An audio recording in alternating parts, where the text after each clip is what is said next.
Please note that in this recording, some of the questions may be inaudible, but the Master's answers are audible and clear. Yes. Bhakti, I wish to thank you for allowing us to attend initiation. Oh, you're most welcome. My question is, just out of curiosity, have saints of all times given the same Simran? Pardon? Have saints of all saints given their disciples the same holy names, repeated Simran? It's the same method of meditation. There's no difference. Absolutely every disciple is given the same method of meditation.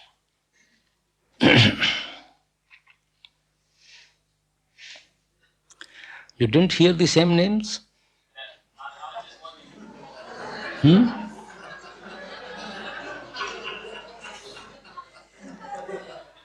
I meant the past saints. I meant the past saints in history. In history, well, I can't say, very frankly. I can't say. But I can't say. Historically, you see, historically it's very difficult to prove. Because Muslim, even Maharaj Ji, to Muslims, he used to give the names in Arabic. Great master initiated many people. Even now, some people are initiated. Some Muslims, they are given name in Arabic. And they are explained everything, but name of the stages also in Arabic. And not in this Hindi or Sanskrit words. So, maybe, yeah, as far as possible, I think Tulsi Sahib definitely has been given the same name. Tulsi Sahib, you see, Swamiji Maharaj, master, he was given the same name. And of course, Swamiji definitely gave the same name. And beyond that, definitely I can't say. But presumption is that names were same, even by Guru Nanak. Because these names are being referred here and there in their teachings, in their Shabads. So from there we can presume, but historically it is very difficult to presume, to say anything. They appear in the poems of Kabir also. Swamiji, Professor Sahib says in the Kabir also, they also the same names appear in the Kabir's Bani.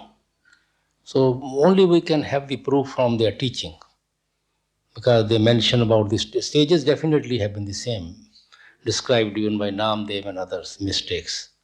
And Kabir also says the same name for Simran. Most probably they were the same name. Yes. Master, is there any reference in the Bible to meditation? Pardon? In the Bible, Jesus Christ, is there any reference there to 5 stages of meditation? You see, I was a few years ago, I was given a book on Saint Thomas. And there it is mentioned, I've got the book in the library also, in my personal library too, that there are 5 stages in my Lord's mention. And no, there are 5 trees in heaven whose leaves do not fall, neither in winter nor in summer. And if you taste them, you get everlasting life. Now you can interpret it your way. 5 trees in heaven whose leaves do not fall, always remain green, summer or winter, and if you taste them, you get everlasting life.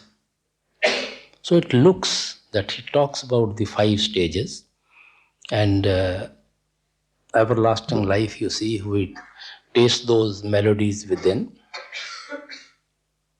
But it is mentioned in St. Thomas, and the writer says, he is literally translating from the some scroll has been found in the Dead Sea. And they were found in a different language. He has also given that language on one page and its translation on another page. And whether he understands or not, that's a different thing.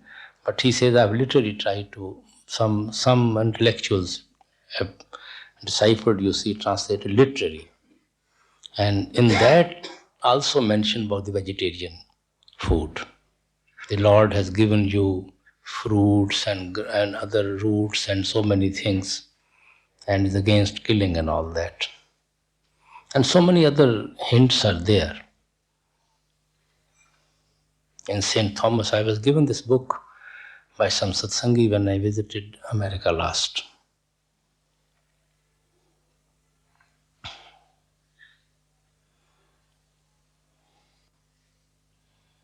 Yes. Raju, we're told in various books that there are many heavens, and in some of the religions, the heavens are given different colors.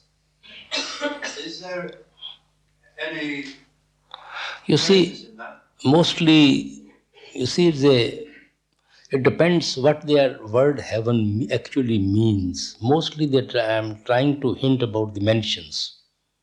And they have no other word. They can't stay stages. So sometimes they have translated into heavens. The Mohammedans, I believe, the Muslims say heaven is green, and the Christians say heaven is blue, and some monks say it's another color. But in New Testament, is there any mention of that blue heaven? Not that. Not in the New Testament. Not that I have read in. It's probably a Christian tradition, that's all. You see, traditional belief is something very different. But I didn't find anywhere in the Luke or Matthew or John, you see, in these four apostles generally, whose works are very well known. You don't find such things there. There's just simple, clear teachings only.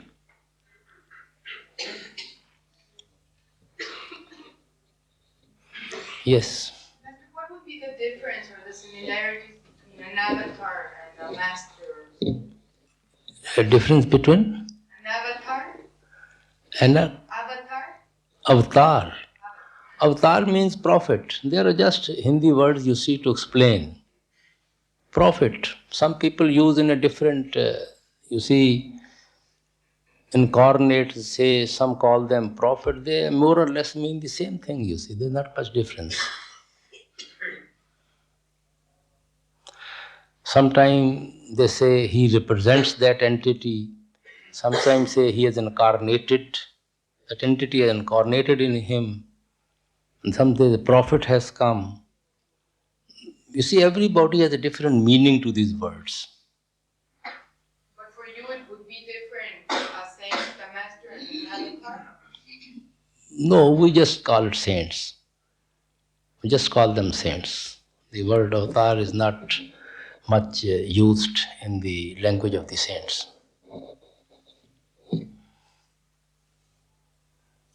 Yes?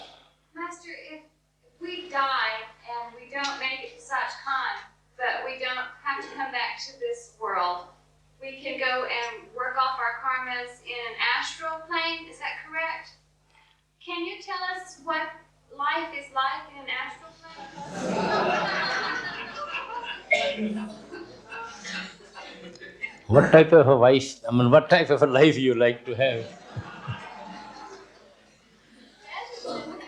Huh? Better than this world?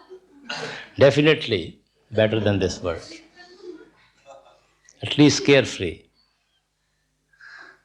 Is there pain there and fear and just... No. Pain is more or less in the flesh. Association with the flesh.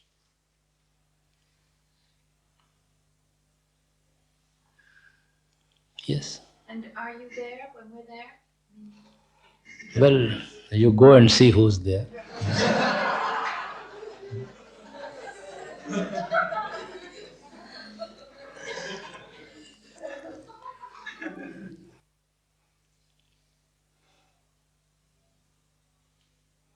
Yes. Master, can you tell me, during initiation, some of us were confused, even some of us that had been initiated for a while, on the position of the thumbs in the ears. You didn't attend the morning initiation? Then it was very explained everything very implicitly, in detail. Well, I think some of us forgot, though. Some of them then? I mean, we all had to be corrected today and yesterday. Then you tell that man somewhere that they can all correct you. Tell your representative that is his duty to explain to you everything in detail. That is why you see everybody is given an opportunity who visits the colony guest house to attend the initiation there. And if you are attentive there, then no reason why should you not know it.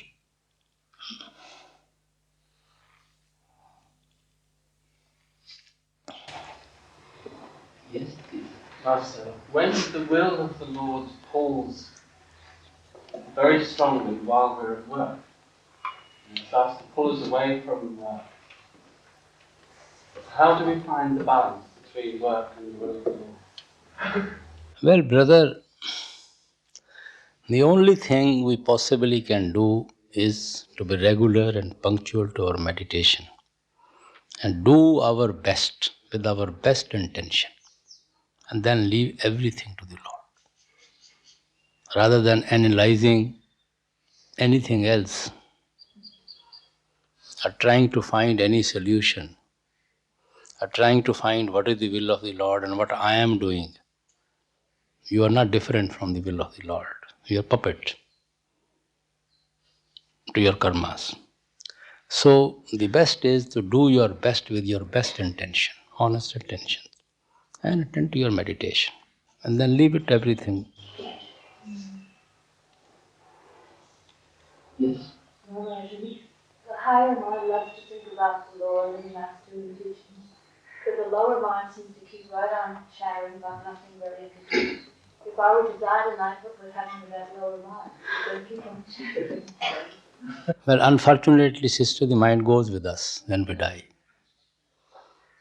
Whether it is a lower mind or a higher mind, if we have not been able to get rid of the mind, it follows us from flesh to flesh, from body to body. And that is the nature of the mind. It can project in many forms, in many ways. It can think many things at a time.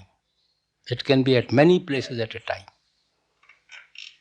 And that is the purpose of Simran, is to pull him from everywhere else and just put it in the Simran and be in the Simran. That is the purpose of Simran. The mind's habit is always to run out, one excuse or another.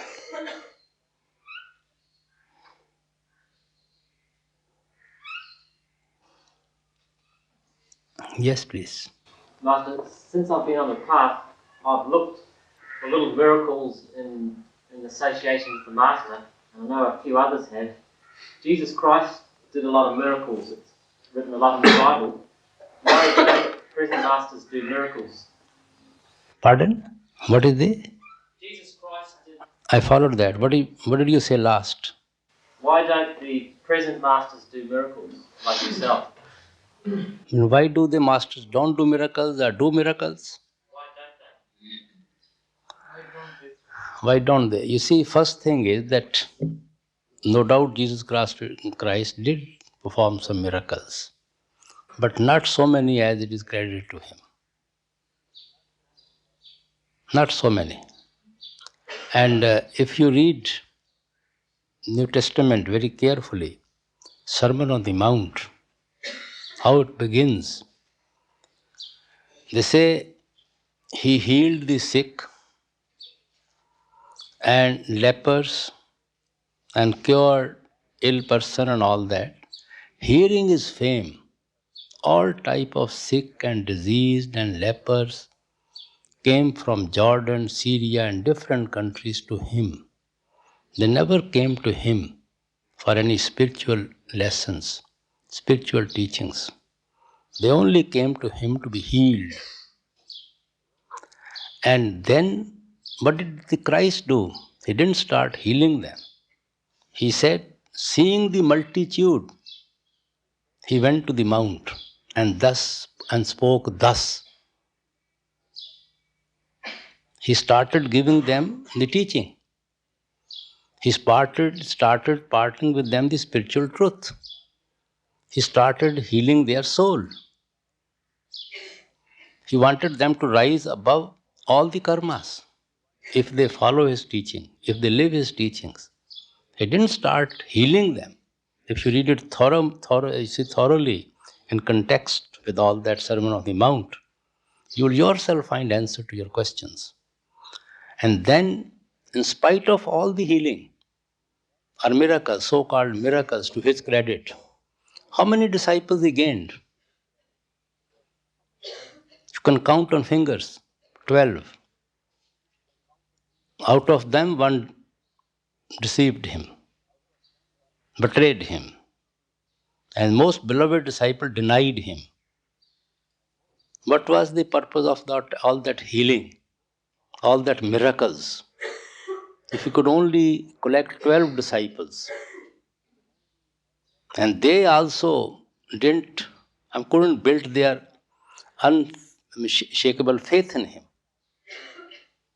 That is what New Testament says. So purpose of the mystic is not come here to perform any miracles. Miracles do happen in the lifetime of every saint, but they are not meant for advertisements. They are not meant to put in the papers. It is with individuals, and those who feel, those who experience, they digest. They don't try to broadcast them. The greatest miracle of the mystics are they change the very attitude of our life.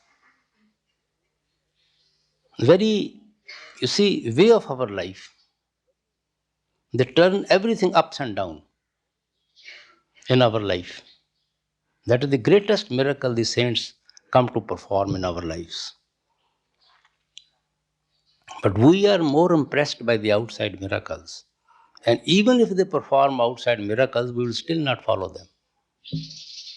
As you see from the life of Christ.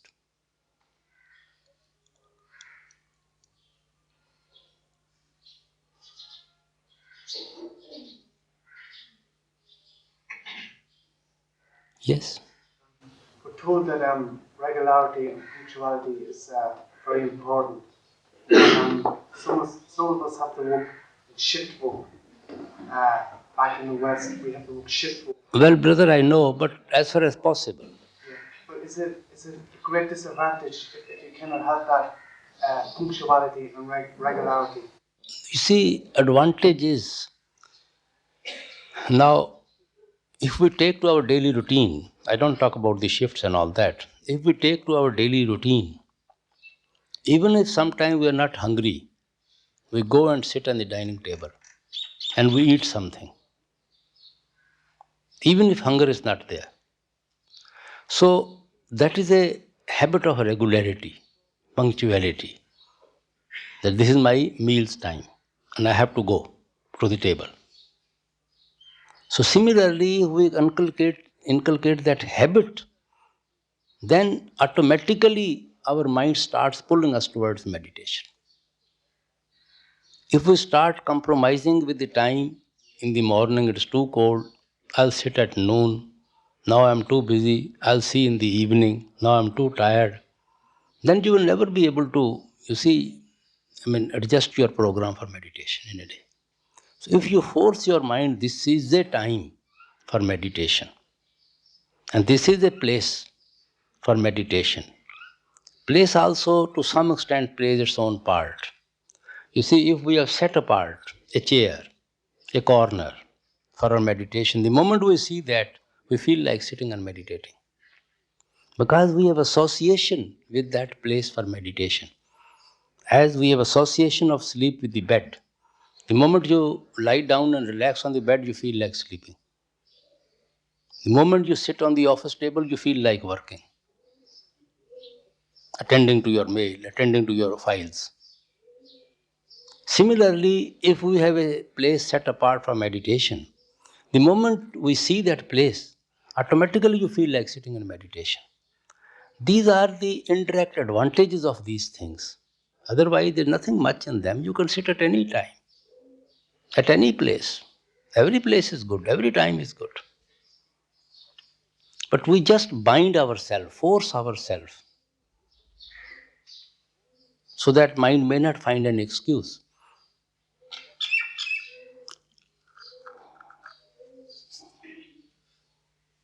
Yes.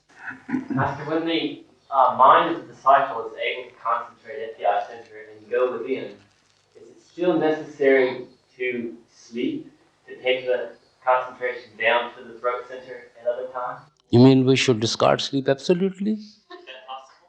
No, no. You see, there are certain functions of the body which nature has, which we have to go through. You can't avoid it.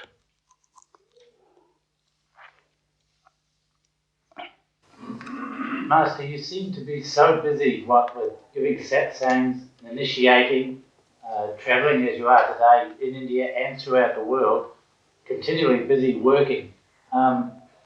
Is it the spiritual master's karmas that puts all this work on him, or is it a special job, so to speak, given to him by the Lord? Well, brother, I am just doing my duty. I don't know about anything else. I've been allotted a certain duty and I'm trying my best to do it with my best intentions, best ability, to whatever extent I can.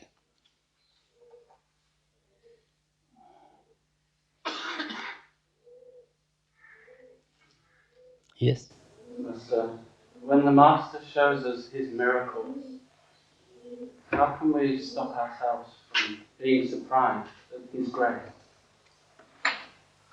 You see, no, you can.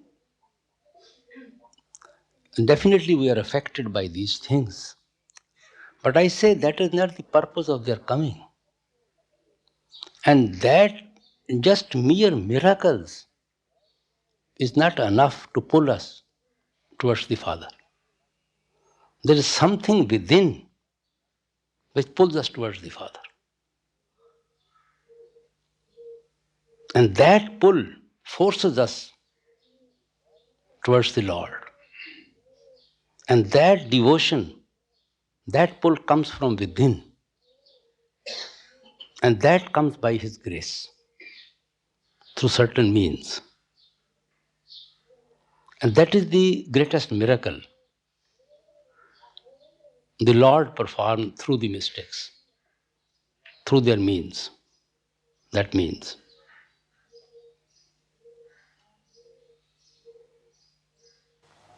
As you have been told that one speaks dreams with the negative power got from God, the Creator was, that the saints should not perform miracles. Is that correct? Normally, Jasab, they never perform miracles. But I said, sometime it happens in their lives, at least to which we call them miracles.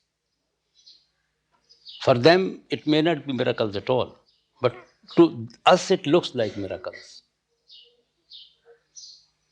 But that is not their purpose of coming. Actually, I don't know the definition of miracle. What we call it a miracle may be in our destiny to happen.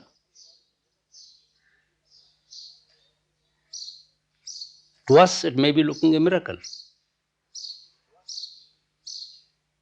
Miracle is something which not has to happen, but it has happened. But how do we know that it was not to happen? And just due to that medium now it has happened. How do we know that? So something which is beyond our thinking, beyond our imagination, beyond our concept, it looks to us like a miracle.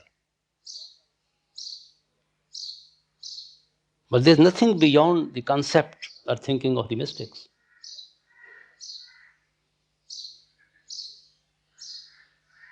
Yes? Master, the other day you said by Maharaji's grace the river had switched to the other side. Is that a miracle? What? Yes, You mean, yes, grace is a miracle. The Lord's grace for us is a miracle to us. First we were pulled down by the senses towards the world. Now by His grace we are pulled down towards Him. For us in our life it is a miracle to us. But that is all His grace.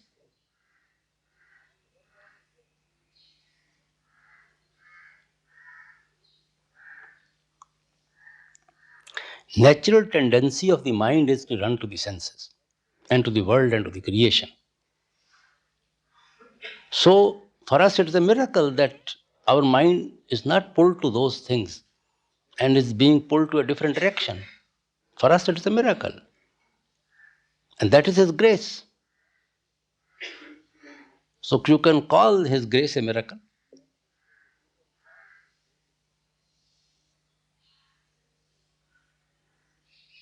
Yes. I'm leaving at Sunday, and I just want to thank you for your hospitality for the. You're leaving today? At Sunday, and I won't see you again. Well, I'm thanking you for your great hospitality. Oh, sister, you're most welcome. You don't have to thank me at all. As I said so many times, this institution belongs to every satsangi, and even to seekers who wish to come. It doesn't belong to me at all. My duty is just like a caretaker.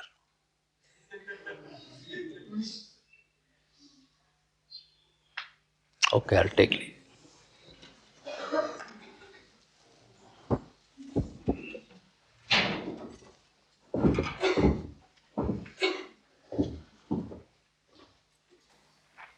Yes. Yes, every day is very nice. It's quite a bright sunshine.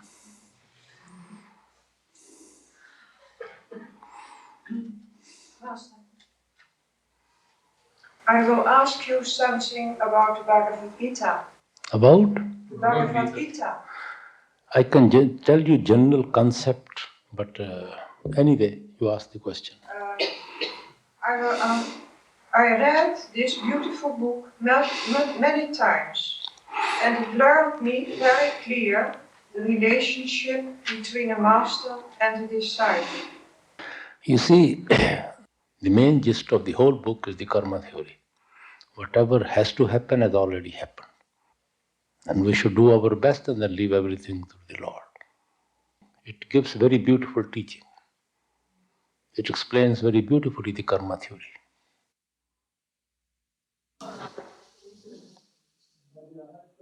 Yes, please.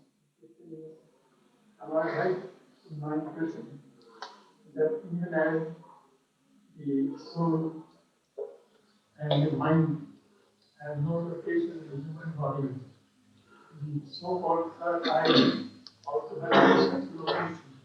And they are as emotional as the other two. Yes, Jassa. You see, concept of I is that we see everything in this world through the eyes. So, whatever faculty we see within, that is third eye, we call it. There's no particular location. It's explained even at the time of initiation that you have not to find any particular spot to concentrate. You have just to keep your mind here in the darkness, and being there, you have to do similar. You will automatically be there. So, similarly, there is no particular spot. It is just that faculty which sees that light. And nirth, what we in Indian we call it. And that is what we call third eye. Because it is a function of an eye to see. So we call it a third eye. When I met you of this, those certainly perform a post-mortem examination in human body. You won't find any gland there. Any third eye there, you won't find. Certainly not. Otherwise, it would have been very simple to operate it and open it.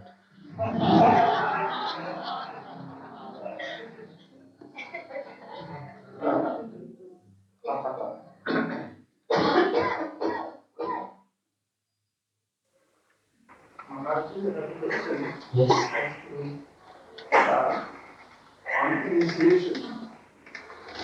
then guide upon the initiate that in order to be a good satsang, he should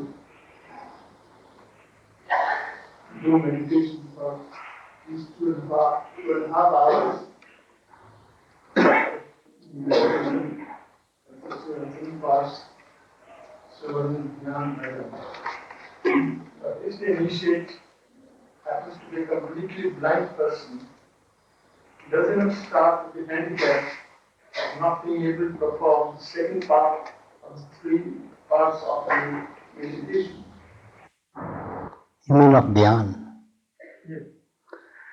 Yes, sir, we have discussed this point so many times that dhyan is a great help. It's not must.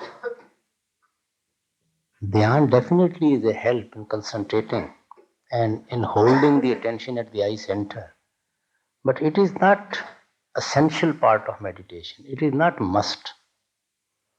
One can keep one's mind in the darkness. Being there, you can do Simran. You'll be able to get concentration, no doubt. And once you start seeing the flashes or light or anything, then automatically that catches your attention and that holds you there.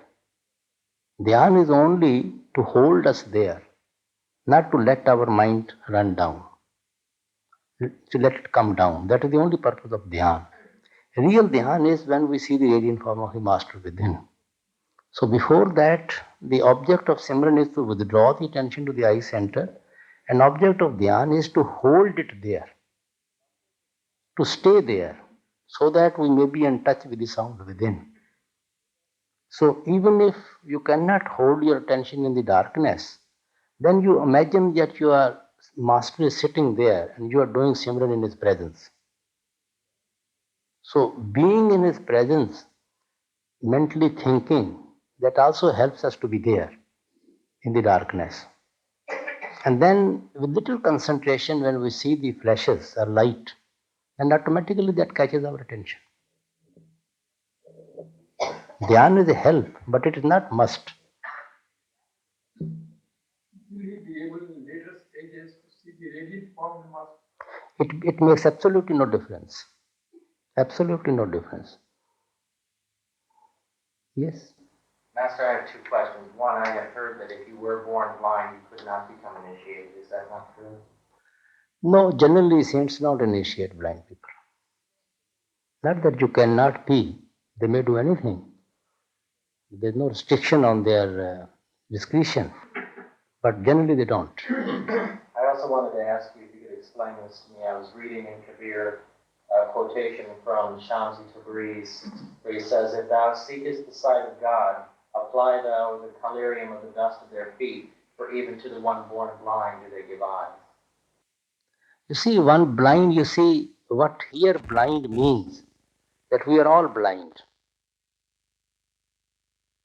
Because we don't see the Lord within, neither anywhere outside. Lord is within every one of us. And Lord is in every part and parcel of this creation. Neither we see him within, nor we see him anywhere outside. So, generally mystics and saints refer to us as blind people.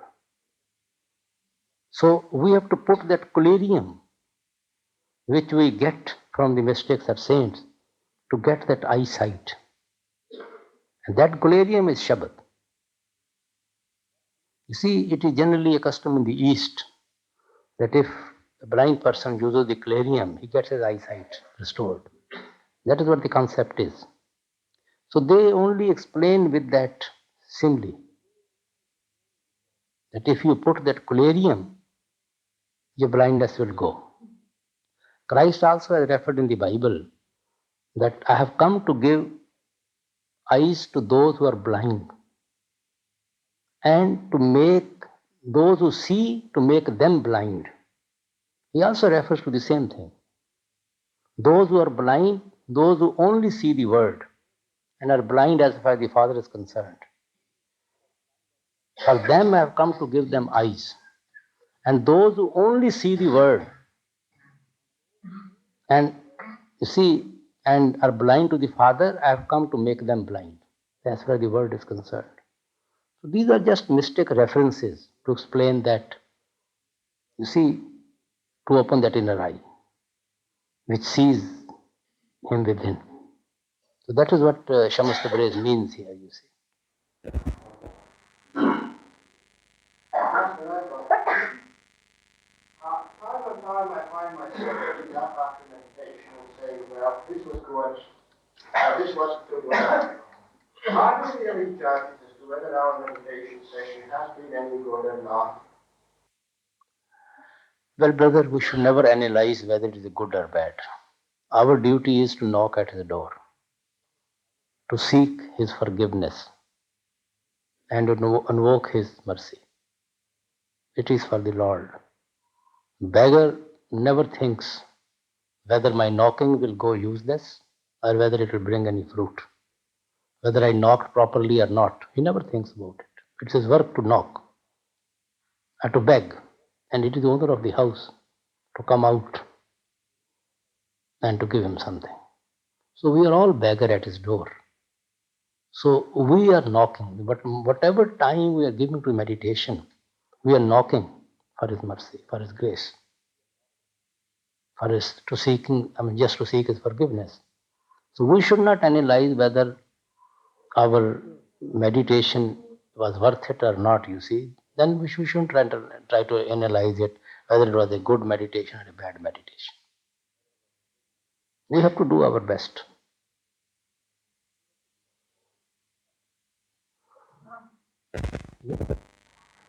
Examining ourselves while we are here together, our lives, if we find a repetition of self-destructive patterns in our life, are these things with continued meditation, will they automatically terminate these self-destructive patterns, or are these kind of things that we shouldn't pay attention to at all?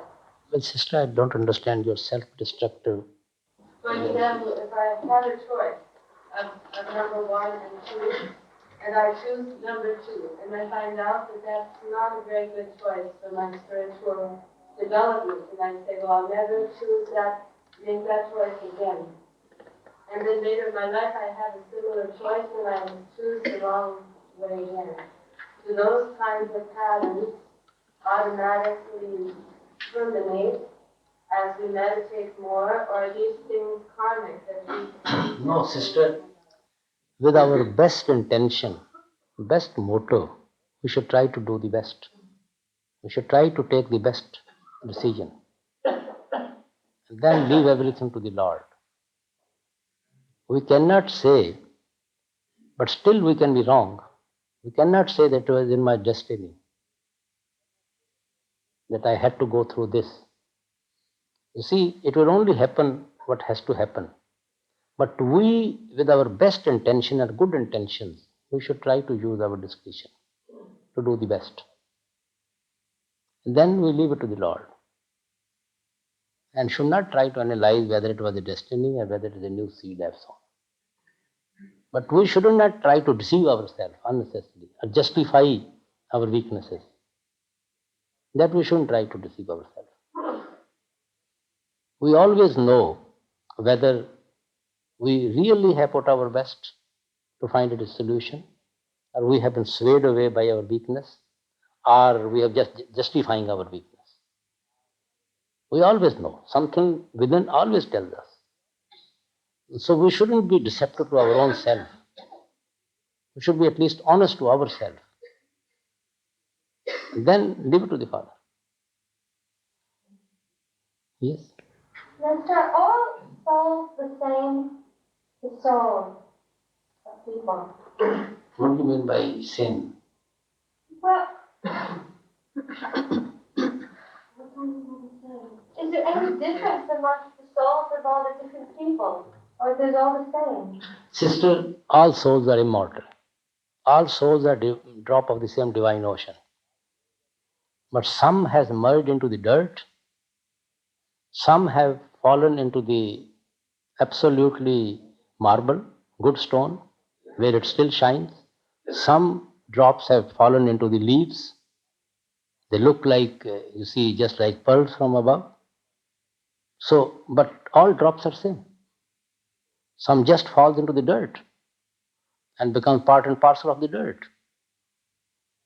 But when they evaporate, there's no difference in that water. So similarly, there's no difference in any soul at all. It is the drop of the divine ocean. It is only the mind which makes it dirty. So more or less, we are all dirty. Some are more, some are little less. Otherwise, we won't be part of this creation. But once we leave the mind and go beyond the realm, even of the impression of our karmas, then we are all alike. Then there's no difference. That is why Christ said, ultimately there will be one shepherd and one fold. The shepherd is the father, and one fold, everybody is same in that fold. Yes. Master, do you think it would be convenient to have schools for children where they could learn the Satmat teachings together with all the other subjects? You mean teaching of Santmat? But in primary schools and secondary schools, here in Dera and in different places. You mean in your country? Or in here also. In Dera? You see, children are still automatically influenced by the parents. They are more influenced of the atmosphere of a home rather than of the school. If the atmosphere is spiritual in a house and holy atmosphere in which the couple lives, parents live, automatically children are influenced. They are hero for the children. But you don't think it would be good to have schools also that could help the parents? You see, government won't, at least encourage any type of such education, though we have, missionary schools and all that. But I won't advise, you see, that we should start opening a satsangi school, you see, and start conditioning their mind and start creating another type of a sect. Let the children grow and make up their own mind what they want. After all, we have all come from the same stage and never joined any such school. But maybe if they learn to meditate since they're young, and it would be easier for them when they're older. You know? But sister, it must come from the home rather than from the school. You see, our home atmosphere must be very conducive for the children to build up and grow in that atmosphere. That is very essential.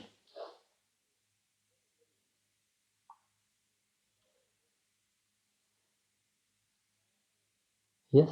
Master, there is any difference between the soul when it is apart from the ocean of the God and when it is returned? There is some difference between the soul that the same soul that is beginning to travel from the ocean to the world, and when it is arrived, it's bigger or lighter. The soul is different between the soul.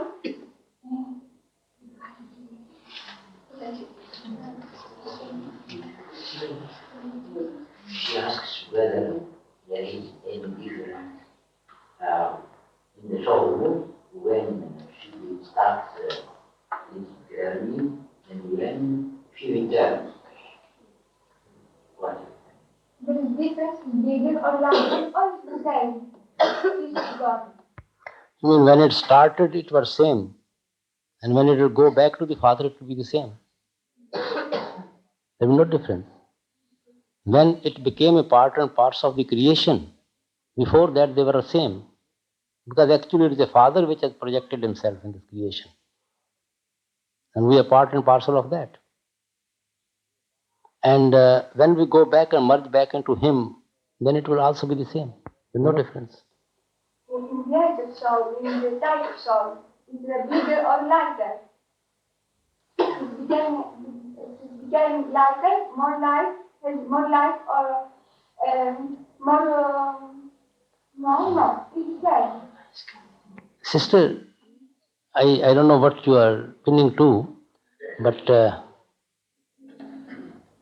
You want to know whether the soul is more enlightened when she comes here, well, then she returns When she turns back to the father. remaining. If the soul changes during each journey, Naturally, you see, soul is becoming lighter and lighter when it's going to the Father. I'll just give you an example. This bulb, electric bulb has so much light. But if you have 30, 40 black wrapping around it, you don't see the light and you can't make use of the light. Now you start removing the wrappings. So every wrapping which is removed, you see, light is start shining. You remove more wrapping, more wrapping, more wrapping, go on removing them. The light is becoming brighter, brighter, brighter. So when there is no wrapping at all, then it comes to its full. Same with the soul. When it starts going back to start its journey back to the Father, naturally it's becoming lighter and lighter. And wrappings are being removed and removed. because of the wrapping, she does not change into light. The soul. You see now it's due to the wrappings, its light can't penetrate.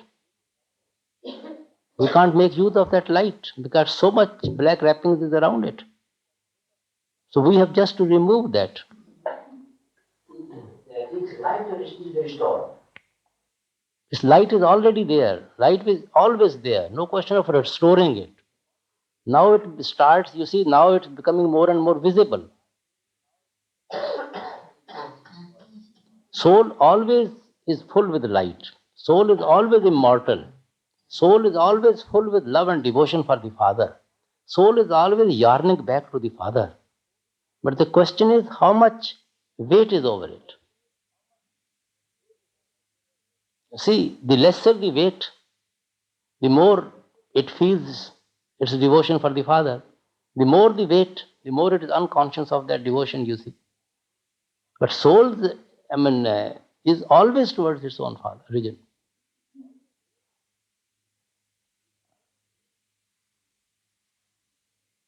Yes.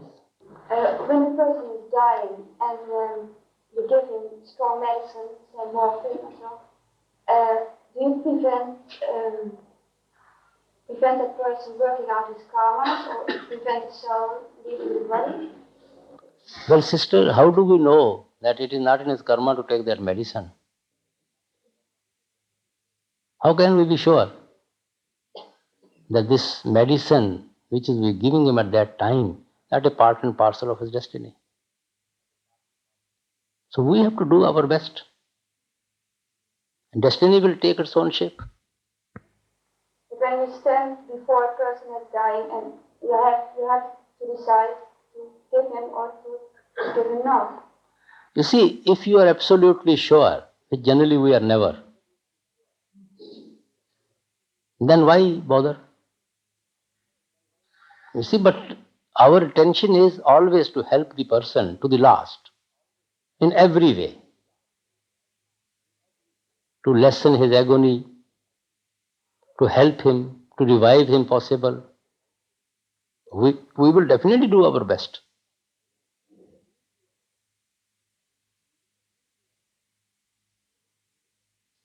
Yes. Master, my little boy wants to know why he has to wait till he's 20 to get initiated. Why doesn't the government give him just a, doctorate degree just now? Why he has to wait all the years to go through the college and ceremony of university and all that before he is a full-fledged doctor? Is there any reason? So you can explain him the reason. He has to grow to understand what he wants. We never became lawyers and doctors and engineers, you see, when we were born. We have to go through so many phases and so much development of the brain and our so-called intellect before we qualified for that jobs.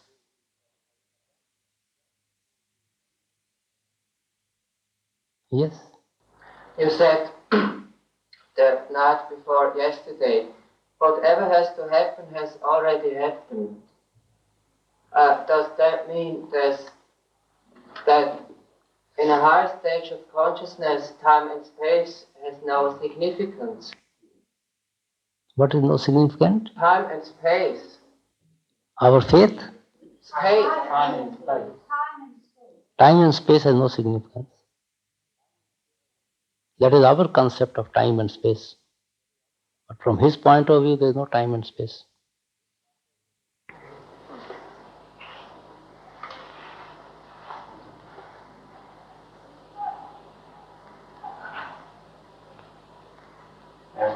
Is there really any significance to gender when referring to God? Any significance of? Gender, male or female. Oh no, soul has no sex.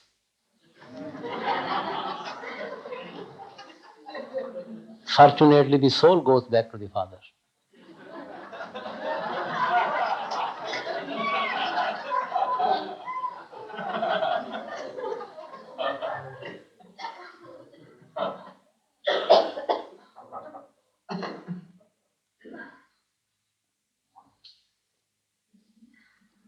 Yes.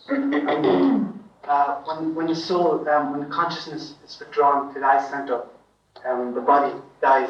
And when the soul reaches above Trikuti, then the mind dies. And the Surya and Nur, the ability to see and to hear, it's that of the mind in the beginning stages till one reaches Trikuti, and then the ability to see and hear is of the soul from then on. Is that right? Well, brother, soul also has the faculty to see and hear. But in the beginning stages, it is the mind, definitely. It is the mind. But soul also has its own faculty to see and hear. Well, does that begin when it leaves the mind? Does its faculty does it become open just like that? When the third eye or the tisratul, when it see, faculties are already there, but due to the clouding of the mind, you see, they are ineffective. Yeah, but is it of the mind? It's in the beginning from two Trikuti. Is it of the mind, not of the soul? It is mind combined with soul. Not only mind, also soul also helps the mind to go back to its own origin. It is not the only mind. Soul is always yearning to go back to its own origin. So help of the soul is also there to the mind to go back to Tirkuti. So help of the soul is also there. Because soul's tendency is also to soar upward. So what is it that sees the life? Is it the soul that's experiencing the life concern, or is it the mind that's enjoying? Combined. Because soul association with the mind, they are both become one. So they both see. They can't be separated till then. So they both see that light. Actually, soul gives the energy and so-called life to the mind. Mind without the soul is absolutely dead. Mind takes energy and life from the soul and overpowers the soul. Mind itself is absolutely dead. That is why we call it, you see, Jad. Soul has life, mind has no life. Mind takes all that from the soul.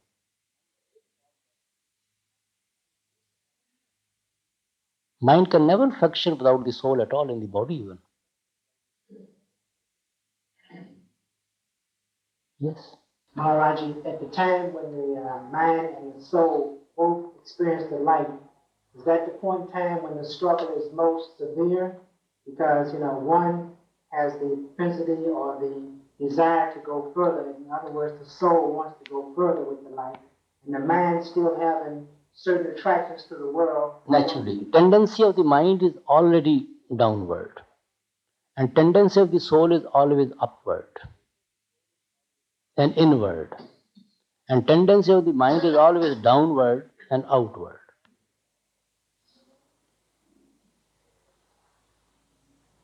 So the fight is strong at that point.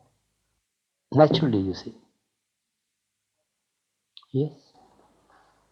You talked about that when the mind does have a tendency, it wants to go back to its source, and then from then on, the soul loses association with the mind and goes up.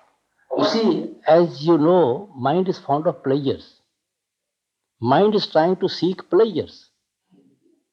And when it starts tasting better pleasure than the senses, so naturally its attention goes to those pleasures inside. So that is why mind gets interested to go back. Because those pleasures are much higher type than the sensual pleasures. Otherwise mind will not bother to go back. What happens to the mind? Does it merge into its own ocean, so to speak, as the soul keeps going? When mind comes to its own region, soul automatically, you see, gets released from the mind. Right, and then what happens to the mind? Mind is there, mind has become pure. Mind has become your friend now. Mind has tasted diamonds. Now it will not run to the rubies. You see, just to cowries and shells. It will not run now. Now mind is your best friend. Mind is your best slave. Before that, mind was your master. Now it's your slave. So that's while we're still in the physical body or in the lower regions. When we go above that region of mind, when the soul goes above into the fourth region, then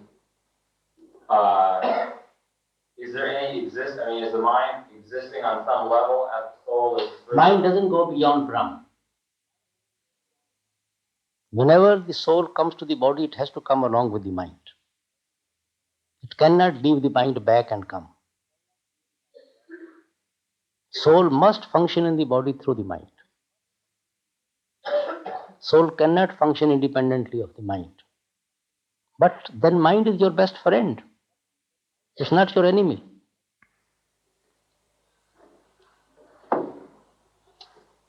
Now the question is, what becomes of the mind when the soul has gone upwards beyond the third stage?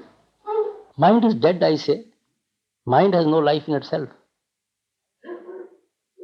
Mind is dead. Mind only takes life from the soul. So when the soul comes, mind becomes active. It takes all energy and life from the soul. When soul leaves it, mind is dead.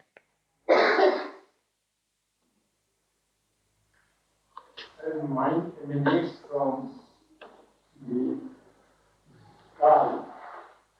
Does it not go back to car? This is just a way of expression. It doesn't go beyond Tirkuti.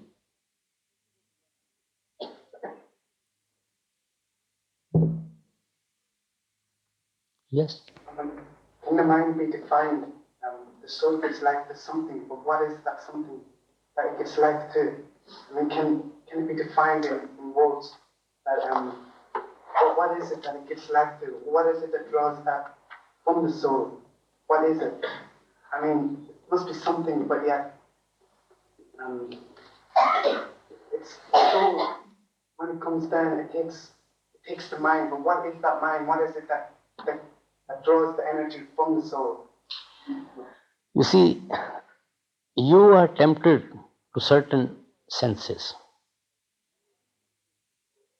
Something in you tells you it's wrong.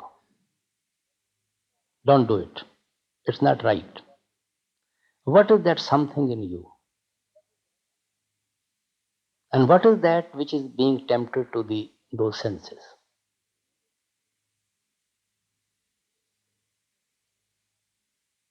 We call it a higher mind, a better mind, a pure mind, a conscience, a consciousness. That is more, where soul is more active. Here soul is more dominated when it is attracted to the outside senses.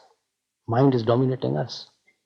Now that soul is little more active than the mind. Your conscience tells, no, it's wrong, don't do it. It's not good for you. It means there is some other entity which also warns you from doing it. And there is something which is pulling you to do it. You follow my point? Otherwise, it's very difficult for us to describe how to describe the soul, or how to even we can't describe the God, can't describe the soul even.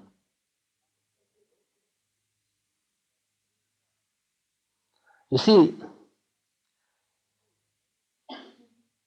body doesn't function without the soul.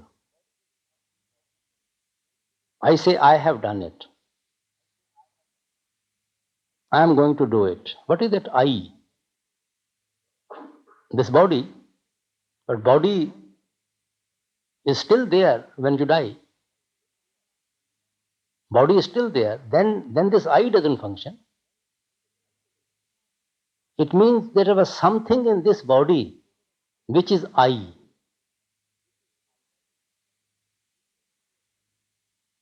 Which was functioning through this flesh. Flesh itself doesn't function.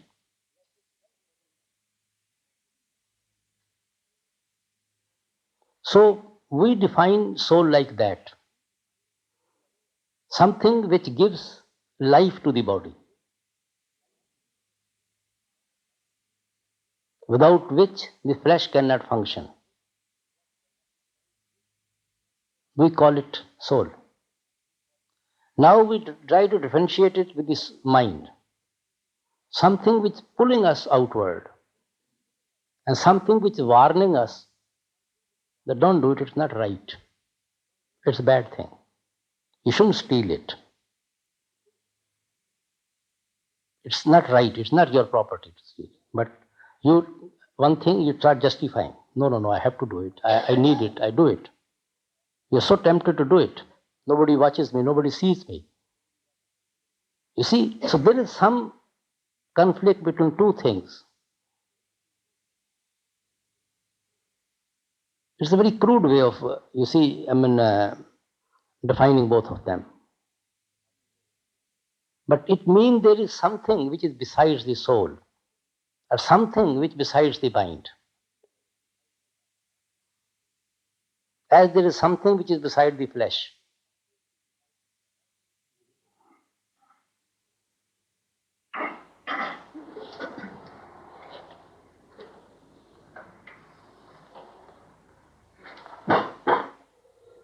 When a disciple dies and he has to be reborn under certain circumstances, isn't it usually immediately after his death that he's reborn?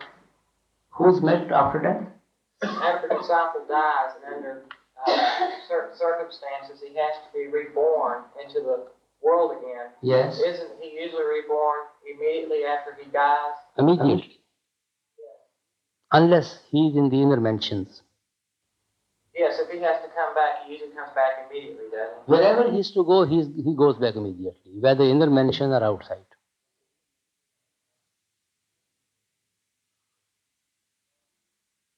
Yes. Maharaji, some of us will be leaving shortly, and we'll be feeling terribly sad at having to leave the Master physically. Please, can you give us a few words of... Pardon? Can you give us a few words of reassurance and explain to us the section where Christ says it is expedient for you that I Well, let you sister, know. if so many books, so many meetings, so many tapes couldn't give us any assurance, what will my few more words will mean? It's just to hear them. It's just to hear them from you. Put any tape, read any book.